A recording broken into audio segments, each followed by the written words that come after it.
ते घाई गडबडीत घेतले जात आहेत, कुठल्या भीती किंवा कुठल्या दबावापोटी घेतले जात आहेत? नाही, मी काही बोलणार नाही या विषयावरती, पण नक्की बोलेन. मी नक्की बोलेन. मी एकच वाक्यात सांगितलं की प्रेताच्या मड्याच्या टाळूवरचा लोणी खाण्यात पक्ष हा या देशात पहिला क्रमांकाचा पक्ष आहे. हे फक्त मी राष्ट्रवादी काँग्रेसच्या बाबतीत बोलत नाही. मी हे या देशात आहेत त्या बाबतीत बोलतो. हिंदू हृदय सम्राट शिवसेना प्रमुख बाळासाहेब ठाकरे यांच्या निधनानंतर सुद्धा त्यांना शिवसेना आता नेतृत्वहीन झाली.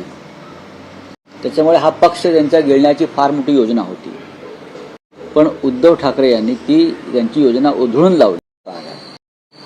पण काल मुख्यमंत्र्यांनी असं म्हटलं की राष्ट्रवादी काँग्रेसचा जो निर्णय होईल तो आम्हाला मान्य असेल. बघा, याचा भाजपशी काही संबंध असं कसं काय म्हणू शकता? शिंदे गट आणि अजित पवारांचा गट ही भारतीय जनता पक्षाच्याच गर्भातून आलेली पिल्लं आहेत ना.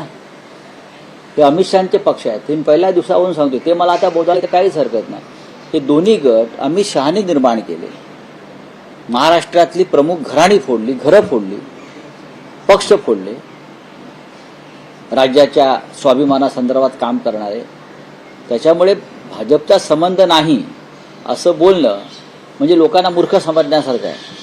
शपथविधीच्या घाईवरून सुप्रिया सुळे यांनी देखील रेकॉर्ड म्हणताना किमान 10 दिवस तरी थांबायला. बघा, हे वारंवार मीही सांगतोय ना की दुखवट्याचा काळ संपल्याशिवाय मी बोलणार नाही. अजित पवार गेल्याचं दुःख महाराष्ट्राच्या घराघरामध्ये. आता काही घरांना दुःख झालं नसेल तर मला माहीत नाही, पण आमच्या घरात सुद्धा मी बघतोय. आमच्या मुली असतील, इतर असतील किंवा सगळे, मी अख्ख्या महाराष्ट्रात चित्र बघतो जे त्यांच्या विचारांचे नव्हते, जे त्यांच्या पक्षाशी संबंधित नव्हते. अशा घरामध्ये सुद्धा अजित पवार जाण्याचं दुःख अजून आहे आणि ते राहिलं. अजित पवार हा घराघरातला एक चेहरा होता आमच्या. हां, त्याच्यामुळे मला असं वाटतं की या सगळ्या विषयावर बोलण्यासाठी माझ्यासारखी माणसं काही काळ थांबतील.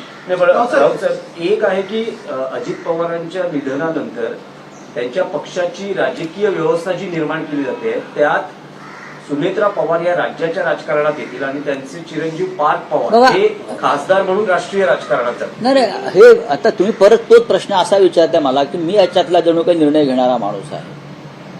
हा त्यांचा पूर्णपणे कौटुंबिक प्रश्न आहे. हे राजकारण कौटुंबिक आहे. पक्ष त्यांचा आहे, बरोबर आहे. पक्ष त्यांचा असल्यामुळे निर्णय ते घेतील किंवा अमित शहा घेतील. फार तर अमित शहाचा रोल याच्यामध्ये आहेच, म्हणजे फडणवीसांचा सुद्धा आहे. भारतीय जनता पक्षाच्या भूमिका ठरतील, त्यानुसार शिंदे आणि अजित पवार गटाचं भविष्य ठरेल. महाराष्ट्र